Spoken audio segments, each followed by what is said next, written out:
In this interview, I'm excited to bring to you Ambition the poet. Ambition is originally from Philadelphia, where he spent the first 8 years of his life in the ghetto. And he saw so much and experienced so much trauma that many of us are lucky that we will never have to experience.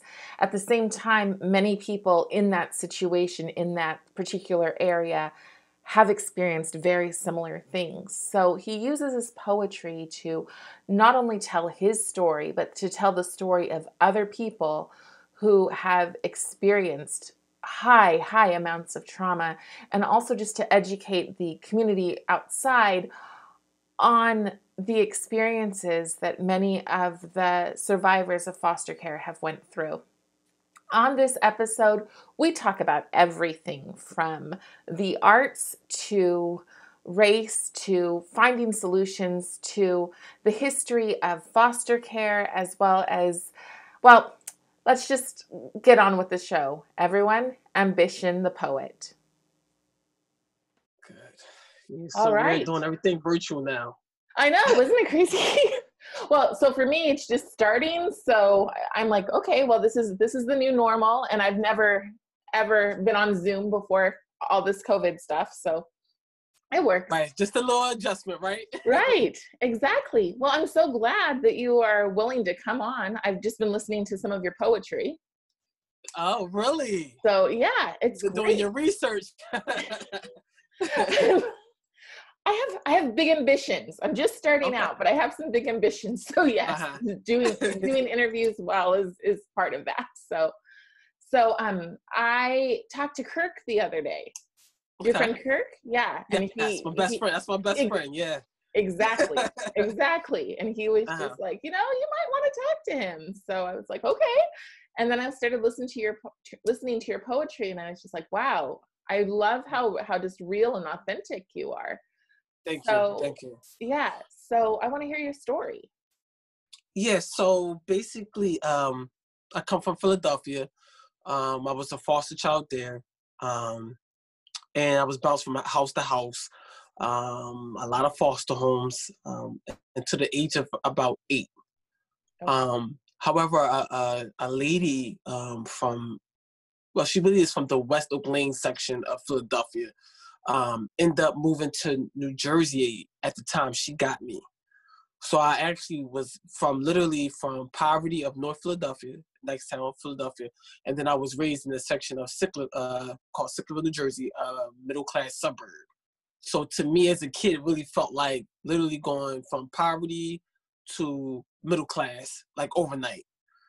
So it was a really big adjustment for me, and really struggling with finding my self-identity, location identity, trying to figure out who am I? I mean, and where am I at? I'm like in this rich neighborhood. To me, it was super rich, right? Because I'd never seen grass and houses this big a day in my life. So I'm just trying to figure out where am I? The struggles of dealing with where's my mom? Why am I away from them? And so I was raised in South Jersey, and throughout my time as a child in foster care, I wrote stories. Now these stories, they weren't happy stories. They were a little violent. I was mad about my life, and I was mad about the people who were bullying me. And those stories end up turning into rap songs, through the rap song. So I was a rapper first, and I used my rap to get popular in my high school.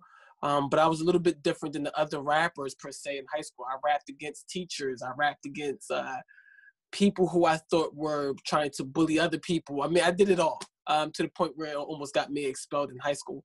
And so I always using your been words writing. Almost got you expelled. Yeah, because words. Okay. I would rap. Yeah, I would rap, and I would have these big crowds of people, and the security people, they always thought that somebody was fighting when I would rap, but it wasn't. It was just me in the middle rapping. That's funny. And some of the things I made rap songs about, principals and teachers. And so I didn't, curse any of the teachers out, but I would just make little raps and of course it would go back to them. It became a big issue for them in school, as you imagine. And they was like, no, if you rap again, you're getting expelled. And so they shut me down. But that was kind of like through my childhood. And then to adulthood, I basically stopped rapping and went to, start working and being a regular, citizen. And about 4 years ago, I picked up the pen again and really started writing poetry this time. And then things have just taken off since then. So yeah, and that's how I'm here now. Just a So short story, right? right, right. So when you so were you adopted by this home that brought you to Jersey? To New Yes, I Jersey? was. Yep. You were Yep. adopted. So when you Yes. wrote And I your still talk poem, to her today. Hmm. when you wrote your poem dedicated to Mother's Day that I just listened to, is that to her or is that to your Yes. biological? That's to her. Yeah, that's to Okay. my foster mom that adopted me. I have no relationship with my biological mom.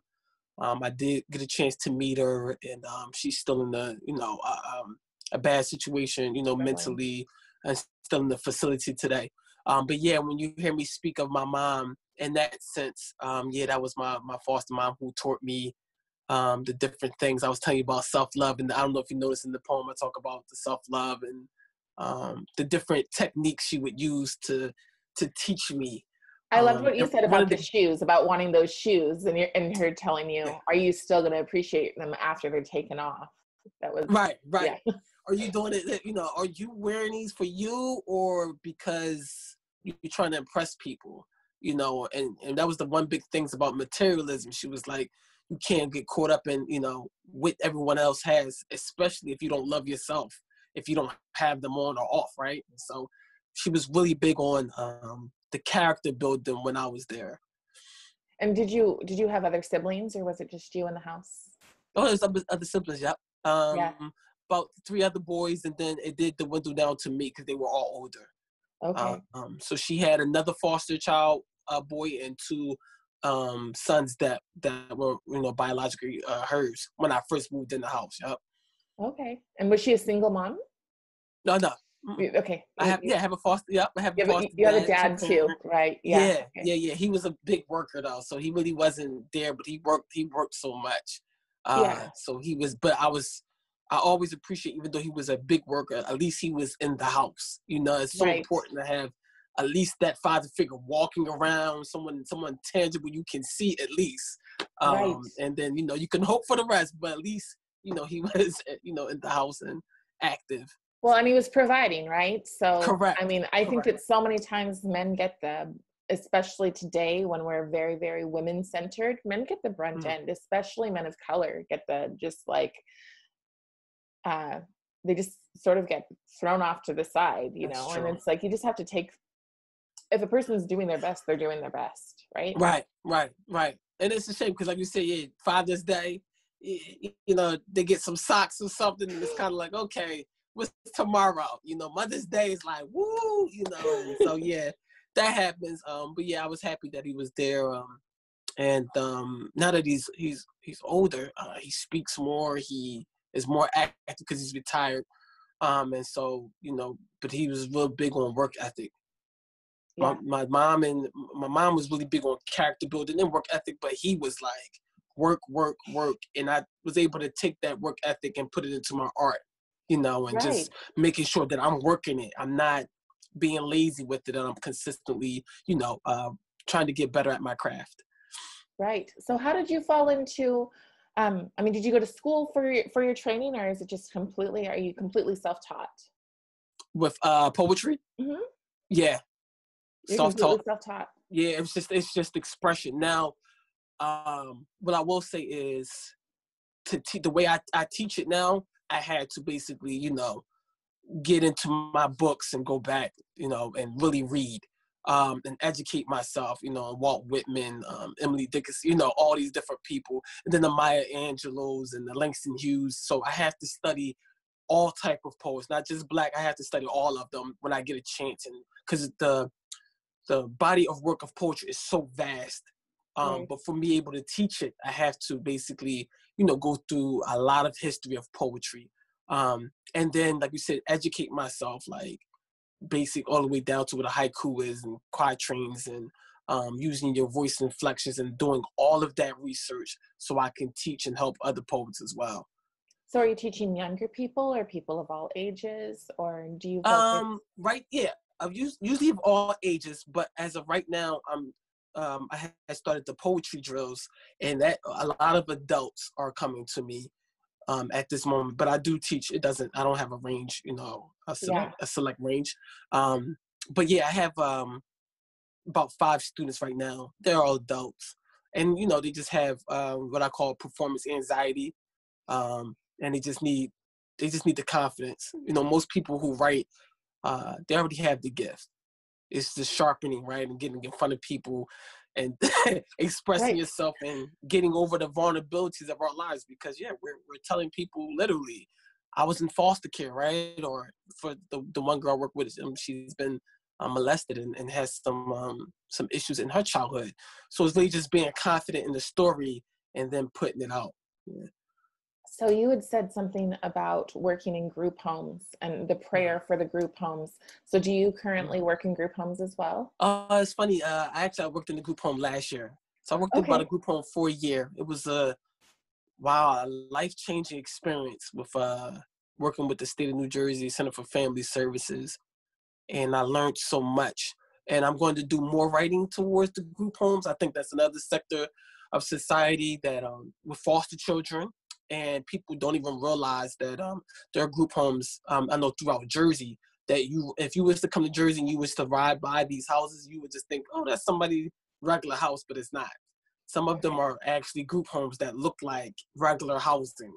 That's awesome.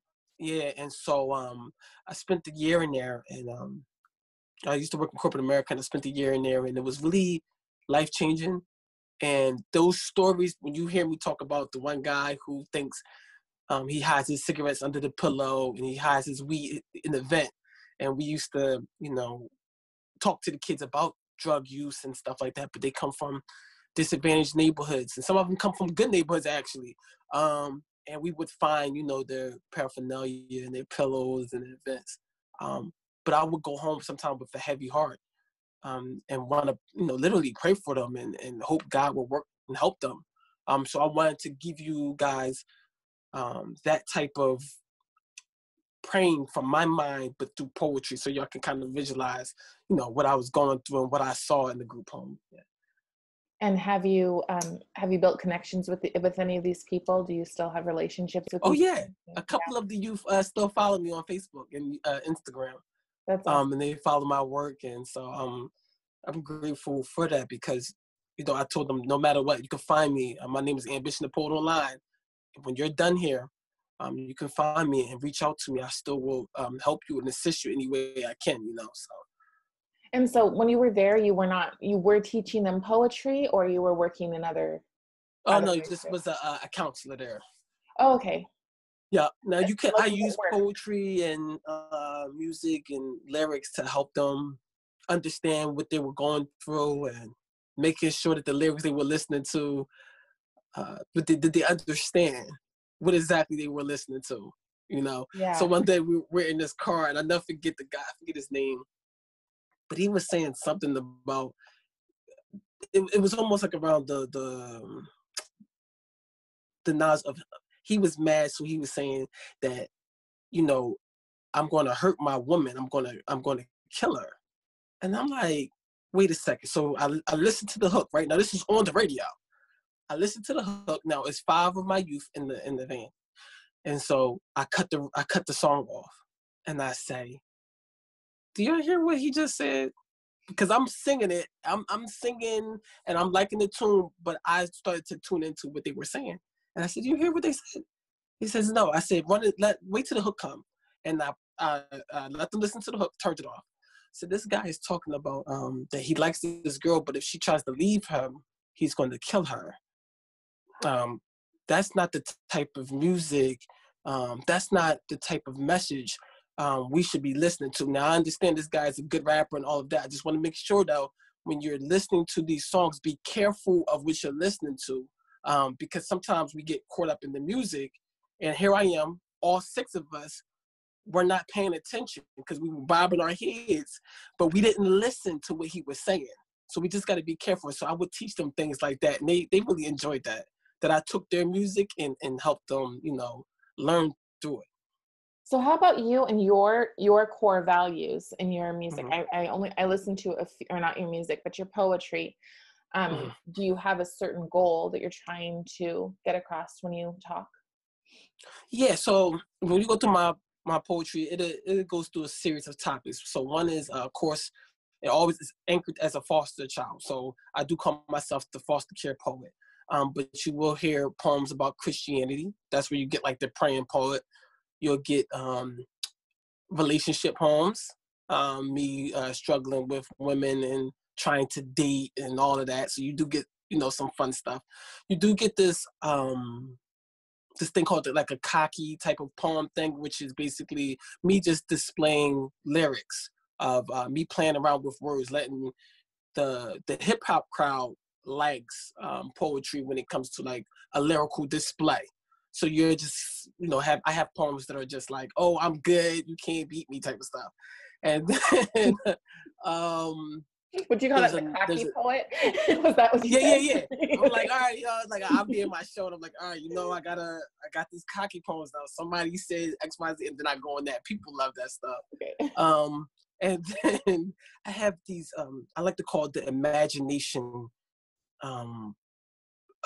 poems that's kind of rooted in truth, but they have like a story to them. So that's where, I don't know if you saw on my page, the Revenge of the Foster Child series. Only a small part, but yeah. Yeah, so it's 7 episodes on that. Now, that is I wanted to write from my mind as a child and let you guys hear what it's like when you're a foster child with all of this anger built up. And the stories about a foster child who became violent and he ends up going and he ends up hurting some people. But if you listen to the story, he's very angry about drug dealers and people selling to his mother. And as he gets older, now he's starting to become violent. So he's telling the government, he's telling the cops, I told you guys to do something about, the drugs in our neighborhoods and the issues that we have in our neighborhoods, and nobody's doing anything. And as a foster child, there's other people like me who have to suffer by losing our parents to drugs. And look at what it made us. And so I wanted this story to be violent, but to get the attention of, people so they understand like, wow, like,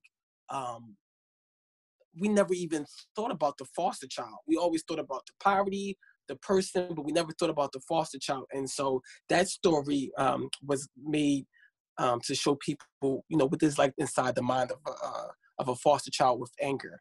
And some of those stories that I talk about in the episodes was me, very angry about, is it the drug dealer's fault? Why is there somebody selling to my mom knowing that she's sick? Why do they keep giving drugs to my mom and they know that she's addicted to it? And so those type of stories as well, I like to write from. That's why I don't know if you notice on Praying for the Domestic Abuse Survivor, if you listen to that, you'll see I put the music behind and the storytelling is coming through the poetry as well. That's kind of the imagination of poetry that I use as well. Well, I tend to think it's the healthiest way. Art is the healthiest way to express, because otherwise the cycles just repeat and repeat and repeat. And you're lucky. I don't know what your situation was after being adopted, if there was trauma after that at all, but for so many people, the cycle just repeats, and if they had a positive outlet, instead of just being told, oh, it's okay if you use drugs, it's okay if you do this, because that's what we expect from you. That's where it's like, you have to stop expecting that from our own people. I have some issues when people try to save us. So, because I'm like, we know what's best for you and your neighborhood and your people. How? Exactly. Because we read a book, because we watched a movie about that, right? And it's like, no, we did the study. The study says that 5% of this. It's like no, it's more than the numbers, right? It's the people.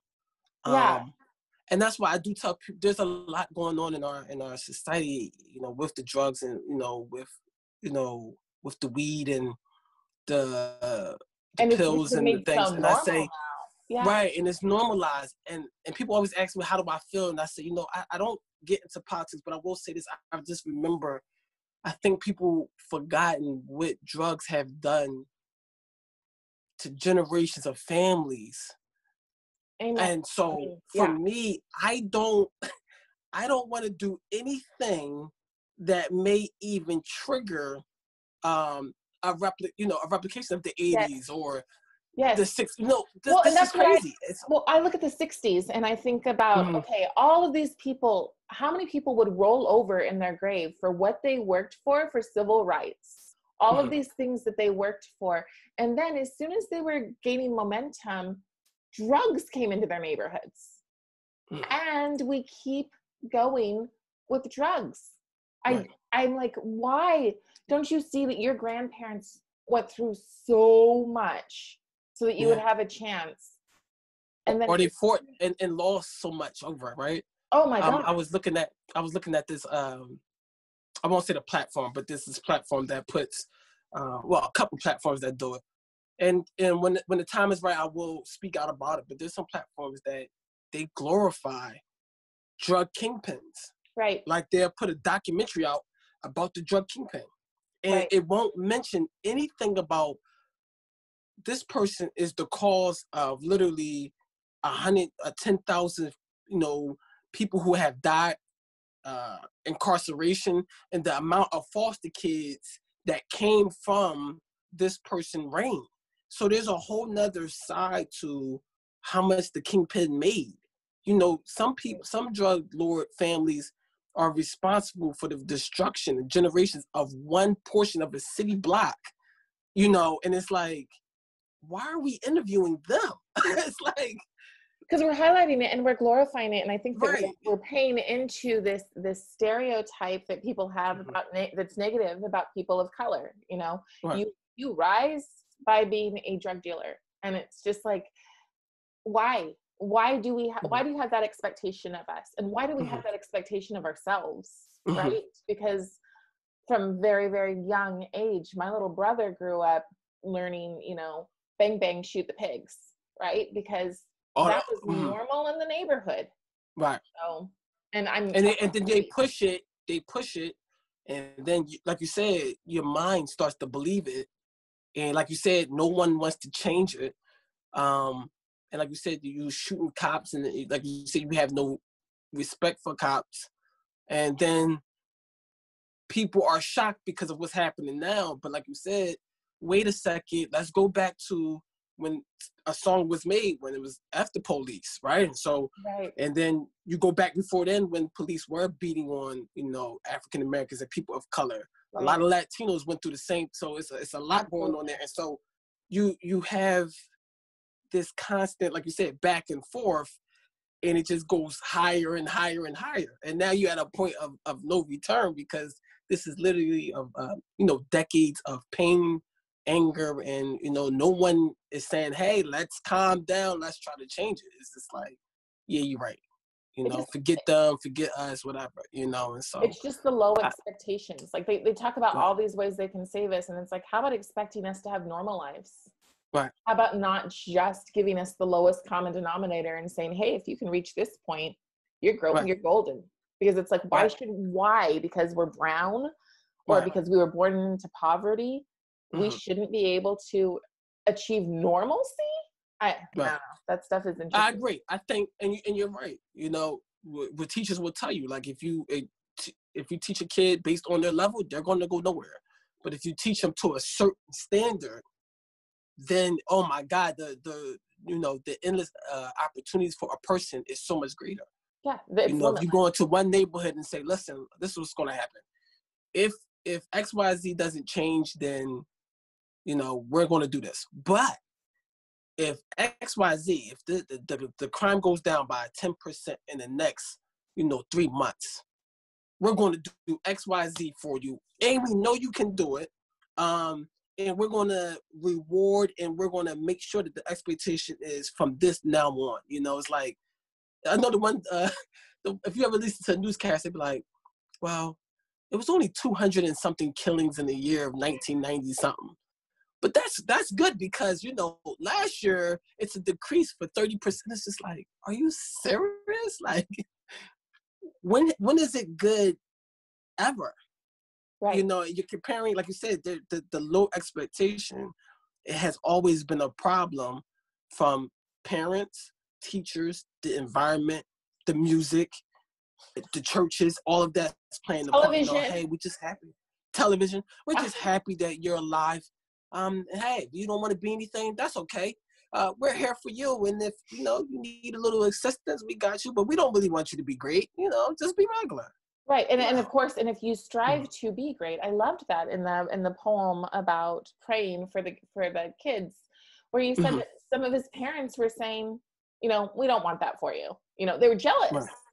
Right. I've experienced that That in was, foster homes. So yeah. yeah. You know, one of the things I learned, and it was hard. I saw the parent, like you said, setting the expectation low in the group home, and I was just like, I couldn't really believe. I'm just like, really, like, okay with their son being a drug dealer, literally knowing it, taking the money, and being okay.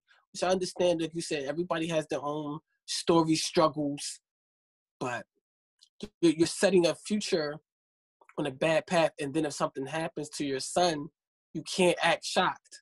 There is no shock because you set that up. Yeah, and that's why I wrote in the poem, you know, just making sure that, you know, with that, the parent is not even saying it's okay, you know, and making sure that the kid expectation has to be higher. You know, when you come back home, you're going to be better. And Well, have so much potential that they're not even tapping into, you know? So, right. Well, that's the thing, is that they're taught. I mean, where did these low expectations come from? Because if we go all the mm-hmm, way back to slaves coming from Africa, it wasn't that mm-hmm, they were taking people, they weren't taking day laborers who worked in the fields. You know, they were taking mm-hmm, architects, doctors. You know, they were mm-hmm. taking educated people, and then over the years, they've broken them down to make them believe that the best they can do is accomplish being a kingpin, or you know, like that's the best, or Right. being, you know, a musician, or that this is it, this is That's all that their you get. pinnacle. Right. Yeah, yeah. Right. And it's And that's also I thought that Jay-Z was good in the one song he talks about. He says, I'm more than a rapper. This is black entrepreneur, you know, and he talks about making movies. I'm here to conquer it all. And it struck me so because I'm like, this is true. That even a rapper, and I love hip hop, but yeah, even the people who are artists, and I tell artists all the time, yo, you're way more than an artist. That's a creativity spark side of your brain, but that's just a minuscule attempt of, you know, extracting your potential. It's really small. You probably could create. That's what I did. I ended up creating clothes. um, I learned that I can create different designs. I can help people creatively think different. Um, I can creatively do so much more with the creative mind than just write poetry. Poetry was just a small expression of well, the there's also the creativity business, power that most of us have. well, there's also the business sense, like Right. filling out a LinkedIn profile. You know, you can say Mhm. poet, or you can say business manager, you know, content Right. creator, all of these other Right. things that we Right. don't expand on. Mhm. Right. I'm living that right now. I'm like, how do Right. I say I blog? Right. Like, how do I take that and stretch it out? Right. And so how do we, because I mean, these are really important things. And I think that if like, why they're stripping arts out of schools, right? Mhm. Less and less. So how do we advocate for more art? Because that is what gives people vision. You know, that gives them that little bit of oh my gosh, I have a voice, people listen to me. I used to teach theater at my son's school solely so that those kids who weren't going to excel on the football field had chance, you know. Mhm. So It's like, somewhere else. Right. Right. yeah, so how do we How do we give voice to that? Yeah, so there's a couple things that we need to do, and I think the civil rights people were the best at this, and I don't know what kind of happened to it, but I like the method, which was good, where you had like a Martin Luther King, so you got to have somebody on the street, so somebody that's like really good at articulating and Yeah. speaking up about that particular issue. But that person, if it's the school district or the school district or board meeting, somebody that's constantly at every board meeting putting the pressure on them that has nothing to do with the school board or the politics of the school district. But they have a following and they're coming to every meeting saying, we need to put more art in our schools. It's not there. It's not there. It's not there. We're going to keep coming to all of these board meetings to push art to be back in the school. Then you also need, which I like the NAACP and the people of that time, the lawyers, the people that's actually in the boardroom, somebody to be on that school board, right? And so who can we get who's like super passionate, who has some time to be on the school board? Get this, School you boards are gotta get scary. somebody, right? PTA You moms got are, whoa. right. They're the worst, honestly. Right, because somebody gotta have the time. And that's hard too. Like, okay, all right. Well, Becky and Joanna is good. They got time. Let's see if we can get them on the school board. Because once you get into the school board or whatever, now you got a better chance because you need somebody in the decision making table who you are connected to. People underestimate power, not of just your voice, but of position. So you have to have people in powers of position. And then like you said, the other thing is having some of the people who are football players and from those sports programs, they also have to acknowledge that they would like to be artists as well. Because I know for sure that a lot of football players and all of those people know they are artists too.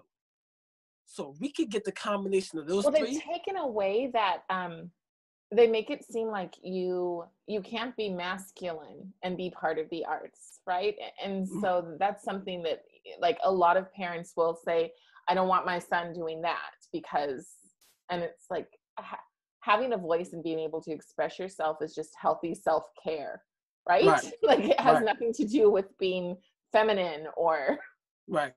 so. I Yeah, mean, because it's very powerful. if he does a theater, you know, people say that too. Yeah, and it's funny because, like you said, if your son is a football player, but there's a story behind the football player, you know, guess who's doing that movie, Sunday Night Lights? That's actors. Right. That's not real muscular football players. That's actors Right. telling your story about, you know, what it's like for a football player to be, you know, who struggles with concussions. Right. That has to be expressed through art.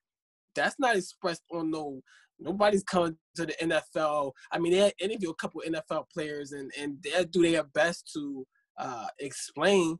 But if you get a good actor and you get a good writer and they put that thing out on the movie screen and it's all over America and you put the best actor in it, your voice and that mission will get heard. And now, as a football player, you're happy that an actor acted your role out because certain movies and certain artists are the reason for a lot of change in this country. And I think people underestimate that power, right? It's like artists make the change a lot more than you think, not the sports people. Sometimes they do, but it's through the arts and, like you said, the constant political pressure. Together, that makes a difference. And I think another thing is when we think of poet, or when I think of poet, I think of Mm-hmm. entertainer, and I'm not thinking about that how much goes into the behind the scenes of the writing and the Right. like really getting vulnerable. Can you talk about that? Yeah. So because I guess before I came along, poet is seen as like you said, an entertainer or someone who's emotional and they express themselves and that's it. And that's not the case. What a poet is to me is a person who already had I'm gonna have creativity you of pause for a words. second. Sorry. Mm-hmm. So a poet, yeah. let me give you a better definition, because what happens is, yeah, people see a poet like, oh, you're an entertainer or you're just a writer and you express yourself of emotion. It's so much more than that. A poet is someone, to me, who already probably more likely has the creative gift. And creativity is just another way to, express something that you are thinking about or you want, but it comes out through, design, art, writing. And so what happens when it goes into the writing process, being a poet is very difficult, because a couple things is that you are constantly writing about what you feel, what you say, what you see. Now, imagine if you was in your deepest, darkest place of your life, and then you just literally wrote that down and you try to do and say it in front of people, confident, while people are staring at you and looking at you weird, saying like, wow. So there's judgment on their faces, there's interest in some people's faces, there's nosiness on some people's faces, there's all type of emotions on people's faces. You got to do that day in and day out, right? And then as a poet, you're not the sexiest artist in the world. Poetry is at the bottom. So being the poet is very interesting when it comes to the way society sees you. And you have to be strong with that. Like you said, there's some people who believe that men that are poets are weak and women who are poets are emotional. And so you have to constantly write, regardless of all those things being said. The writing thing I want to get into is very difficult because, for example, I can say, so many things about the tree is green, right? But now, what about the tree, right? So a poet has to say, not the tree is green, the bark. The bark is, green like the back of, no, the leaves is green like the back of a praying mantis, right? Instead of saying the tree is green or the green. So now I'm taking things that that are green, but I'm not saying that it's green. I'm just reminding you of the thing that is green and replacing that. You have to think about that all the time. So there are poets who I have to literally I read hundreds of words a day, like a day, right? Trying to make sure that when you read my work, that it's impressive, that I thought about what I was going to say. The poet has to think, I would say 5 times deeper than the average writer. If you're not impressed by a poet's work, it's because they didn't take the time out to dig deeper when it was time to write. And so that's just a little bit. And the vulnerability of a poet is, wow. I really didn't want to talk about foster care at first when I was a poet. And when I first came out, I was like, no. And my nephew said, you have to. There's no way around it, because the poetry before that was kind of like, it was okay, but it wasn't like powerful. It wasn't until I tapped into my true life experiences and my vulnerability where it became, an unstoppable force. So, yeah. So what is next for you? You said you design clothes and things like that. Mm-hmm. What is next for you? What are your big goals and ambitions right now? So right now, like you said, you see how I do like the series? I want to make sure that one day, well, not one day, we're going to make it happen. It's some things that I'm missing. I don't know how to get there, but I want my series in the poetic form to be on TV. I already have this series actually on a Christian network called CFT TV, Christian network, but I want it to be on a bigger platform. So poetry is good enough, and I know it's good enough to be on TV in the form of a series. How we do that, it's a little interesting, but we're going to make that happen. I definitely want to bring some foster care programming to TV. One of the things that when I was in foster care, they didn't talk about was the foster care history. I never knew who Benjamin Eaton was, who was the first foster child in America.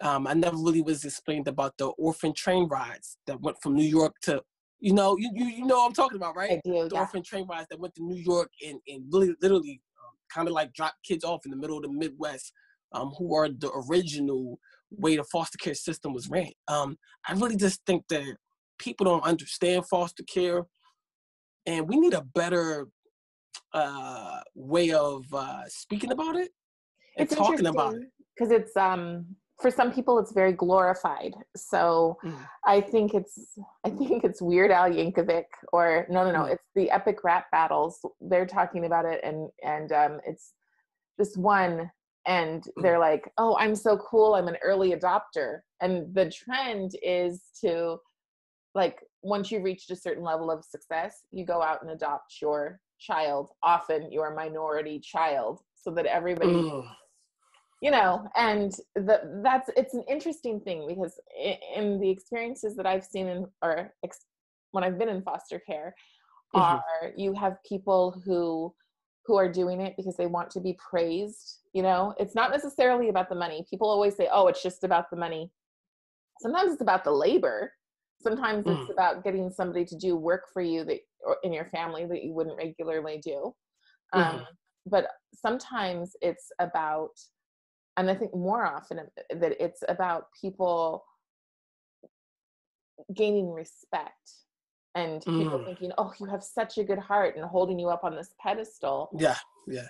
And it's not a very, I agree with that. Yeah, you and know that's a shame that it is. It's an issue of foster care. It is. It is. It's like you said, because when you get to a certain level of money, the biggest thing is you have to, and this has been talked among the ranks. Everybody knows this.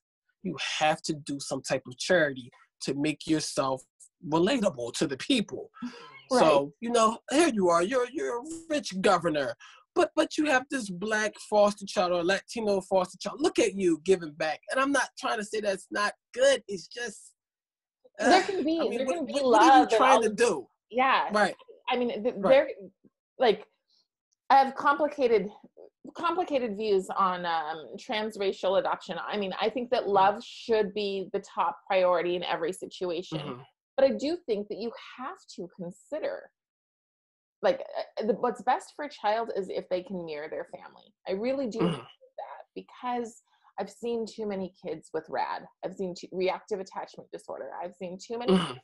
I've even had foster children who were like, "You can't be my mama. You're mocha chocolate," Right.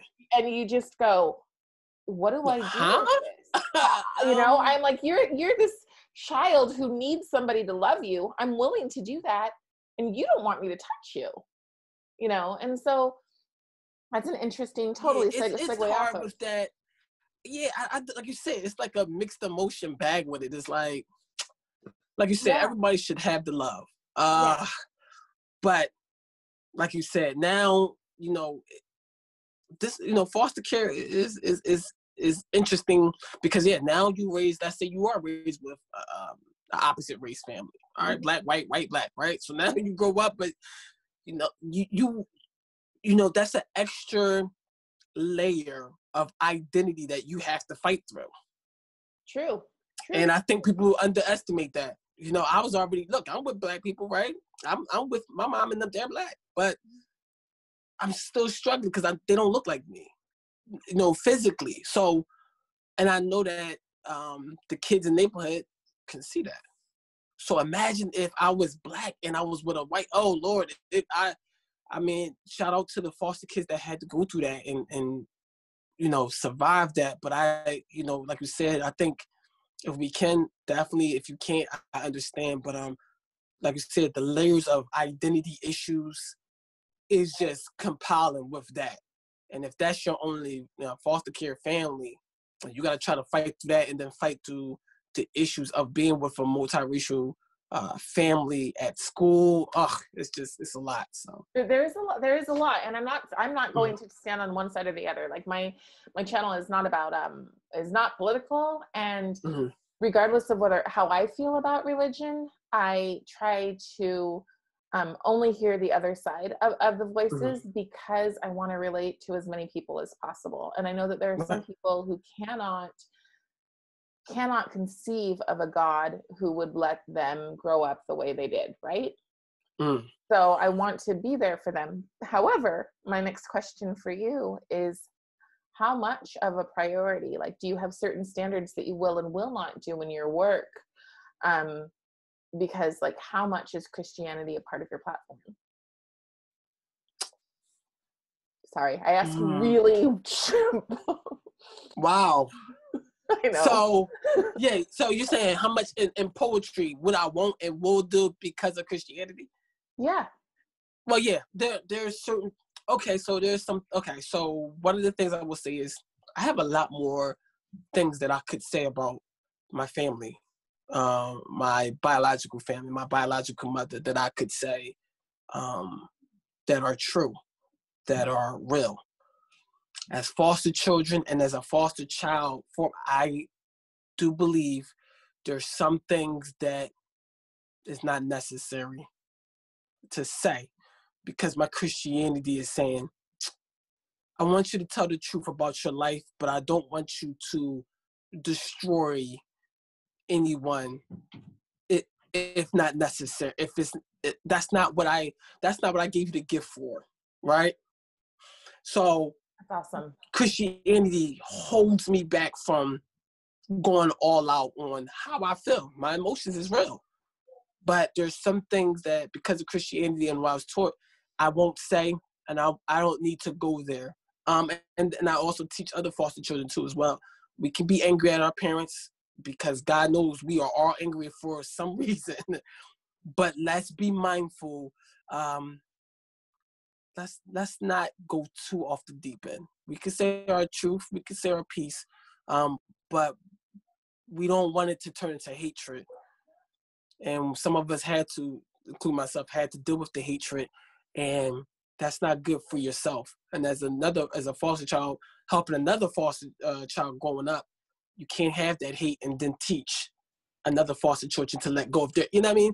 So Yeah, totally. Christianity makes me say, peace, When I'm looking at peace, people follow me. to interview, that does come up. I'm like, if you are on the venomous side, and just out there to just kind of purge and like wrap yourself up in your victimhood, and you don't want to rise up, you're not doing anything to better your life or to contribute to better other people's lives, I'm not going to choose to interview you because it doesn't make me feel good. It actually makes me feel, I mean, this stuff is exhausting. It is exhausting to hear what people have gone through and, and these things and to love on them and to my goal is to let people know, I hear you, I see you, I support you.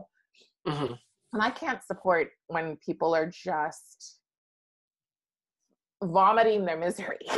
So, which sometimes and like they wear it. They're wearing yes, it. you My wear mom, your victimhood. I am not. No, not doing that.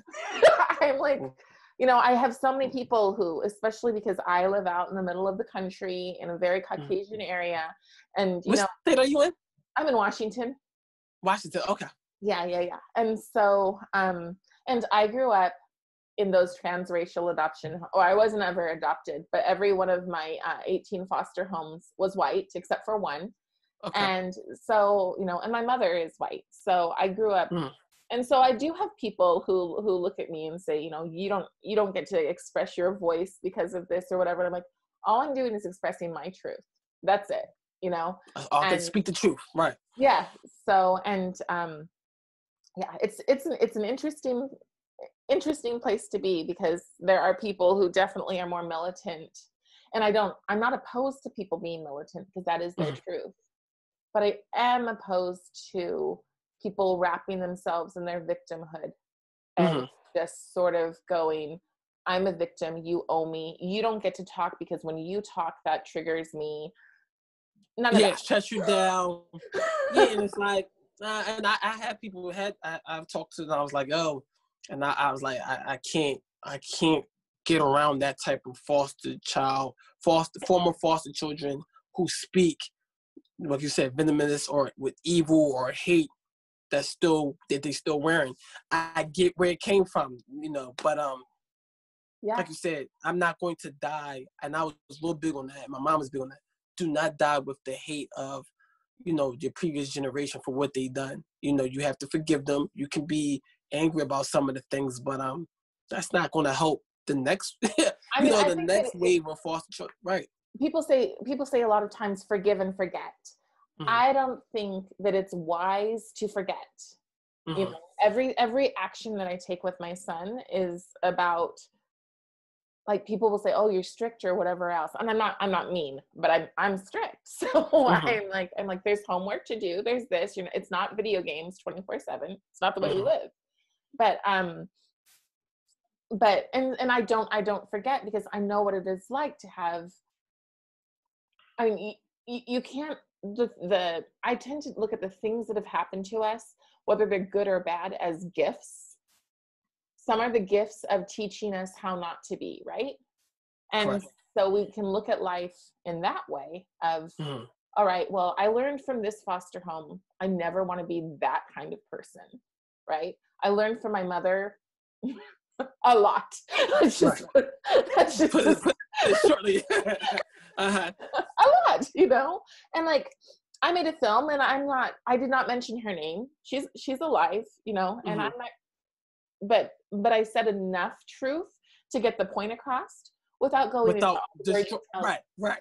Because another thing is that there's a lot of people, and I wonder if you experience this, of people who want to trauma bond.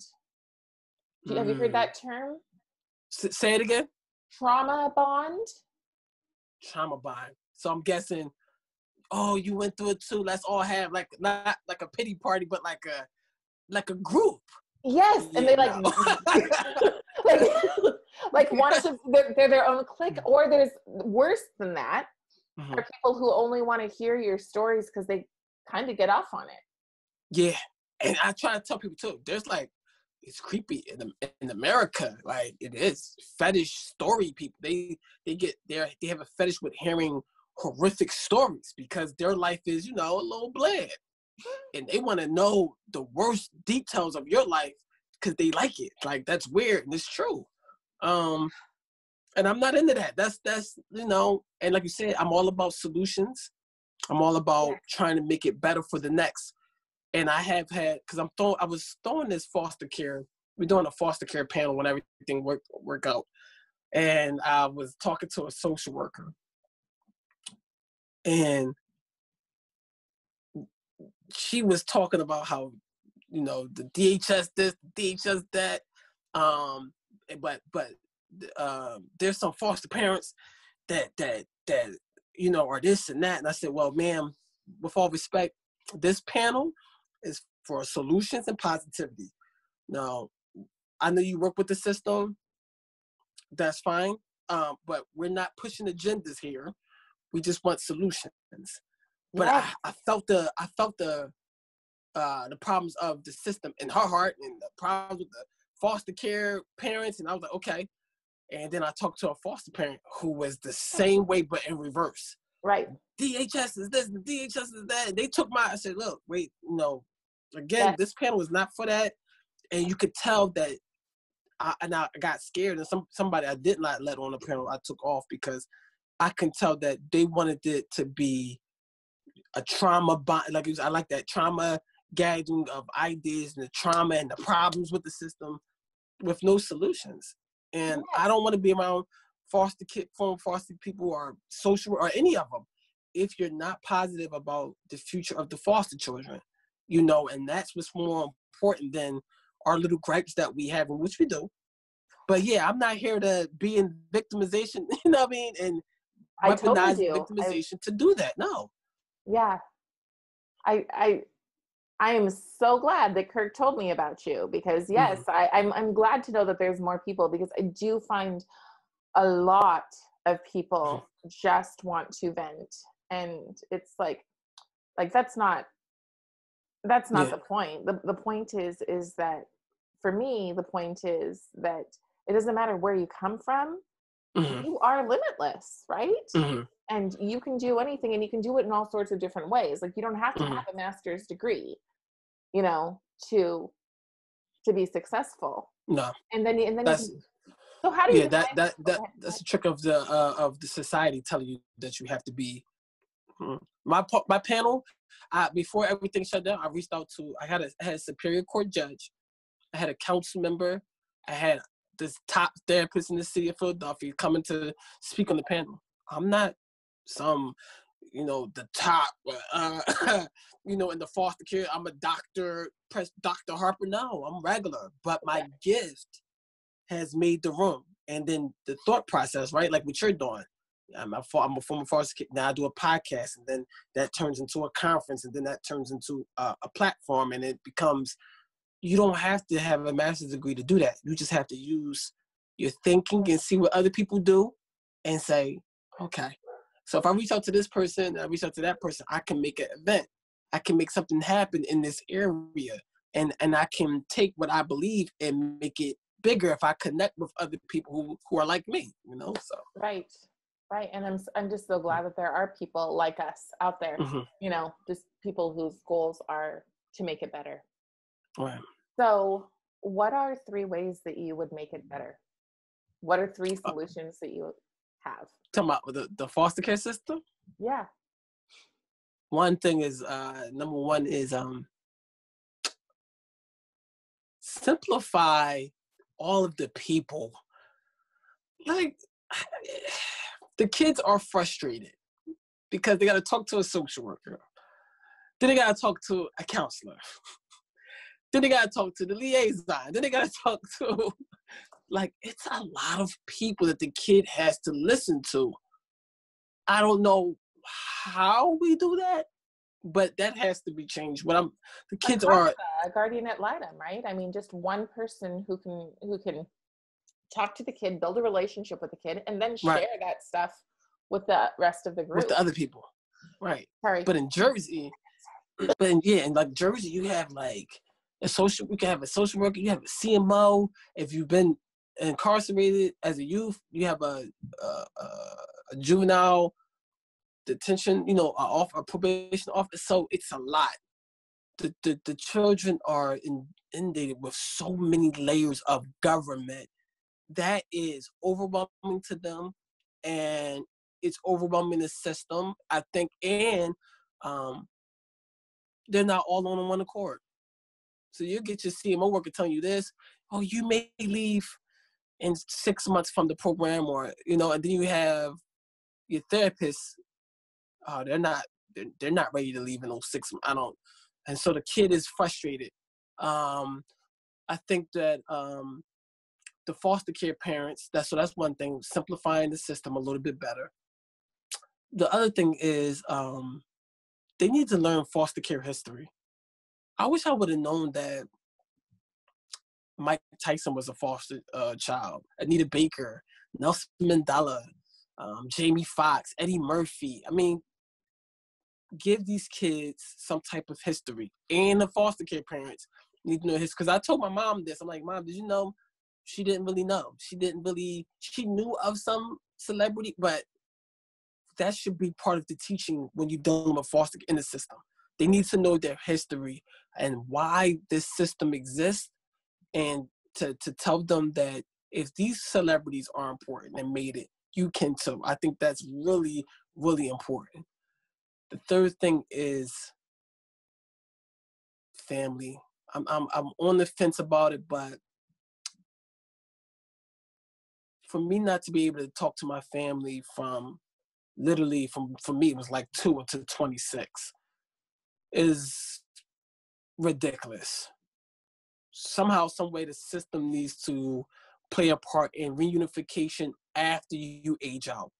What happens is so when you get into foster care, they cut some of them are cutting your communication off with your former family to the point that you have no contact with them until you're out of the system, right? But when you're out, nobody helps you after that. It's like you're done. So where's my mom at? Like, where's my family at?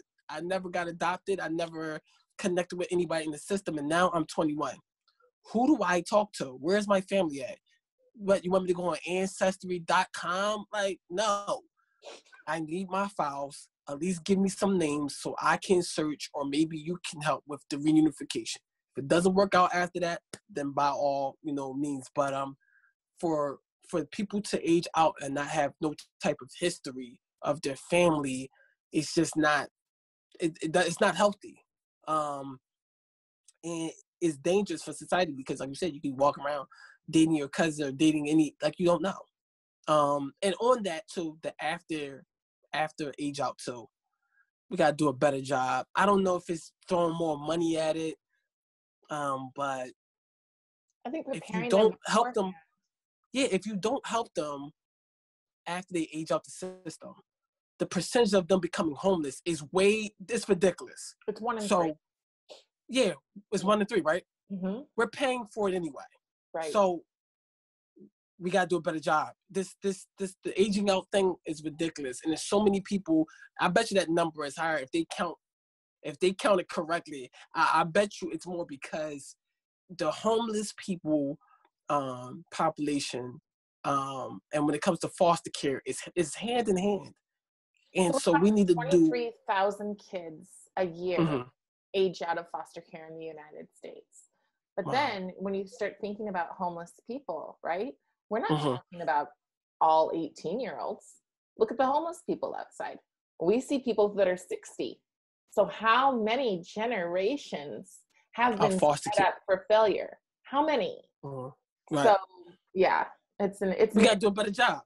Yeah, and I that's think it. that yeah, I think that one of the things I hadn't thought about this until you started talking, but I think one of the things that we probably should do is prepare them. Like there should be a class for when you're aging out, when you're a junior in high school, there should be a class that foster youth go to that teaches them, all right, so you're going to get this much money in food stamps, you're going to get this is how, like, this is the basics of managing your money, starting with nothing, because a lot of money managers are like, I don't want to talk to you if you don't have several grand in the bank.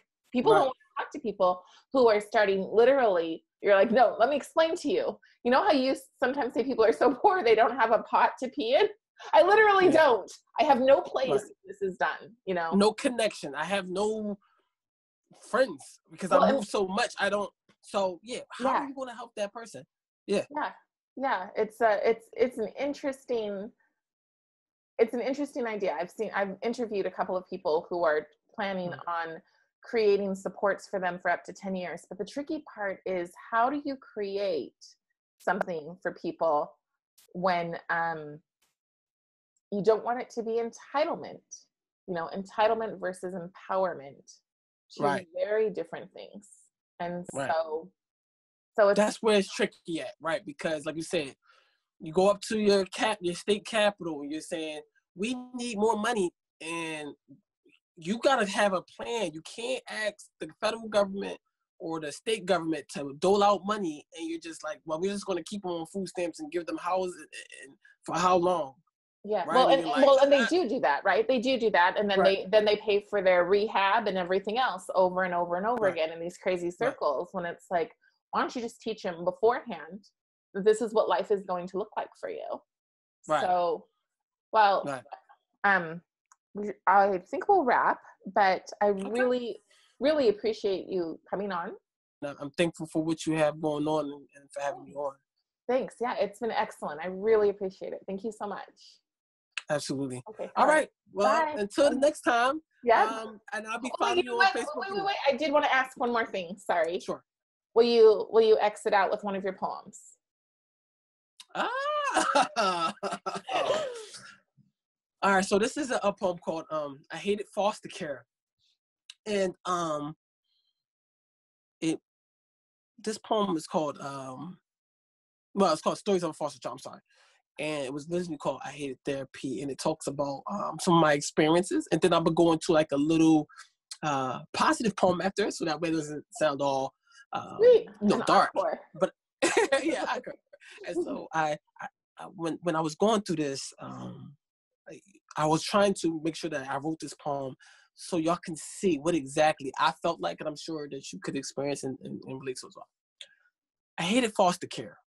It felt like an Airbnb app for the poverty kids, except for you can't give 5 stars to abusive parents, and you can't give tips to a roach-infested house. And I hated my used clothes. You could still smell the 6 people that wore it before me. I mean, it was something about hand-me-downs. You could still feel the disappointed souls that cried on the collar. I hated my sneakers. They always had that lean. They needed the grandma cane. I always wondered why Foot Locker didn't accept Medicaid. You are now listening to the stories of a foster child. They asked me how I feel about my mother. My life gave me an epidural in my tongue so it goes numb every time we're talking about birth in our relationship. And how am I supposed to feel about a woman that left me to die? Do it look like I'm that crumpled up birth certificate you trying to find, but you finally trying to get your passport? You are now listening to the stories of a foster child. They asked me how I feel about my siblings. My one brother told me he had to drink out of a back of a toilet. What black boy in America should try to quench his thirst the same place where he emptied his guts? I mean, that's yuck. I think we should shut this session down. We're starting to tap on the monster that's been snoozing since my childhood, waking them up with 3 shots of espresso, letting them snort a couple lines of pre-workout powder. And my mom, she always said there was a little boy inside of me playing with matches near his forehead. He thinks the only way he could get rid of his memories is by setting his skull on fire. You're now listening to the stories of a foster child.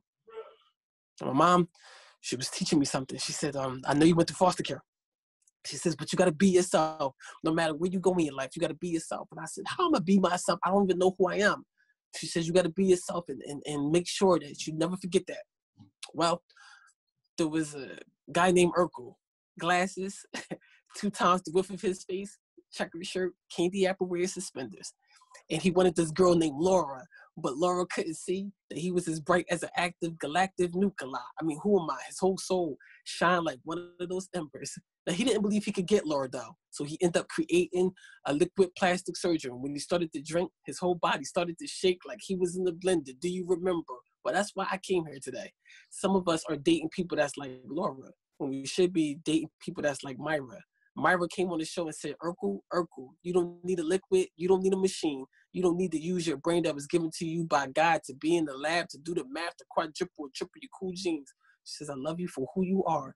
Snorting while you laughing, big behind glasses and high water jeans. Well, I'm glad that I came here today because I wanted to remind somebody in this room to be themselves. Hopefully you start to feel me. So, yeah. That was awesome. Oh my gosh, thank you so much. That was great.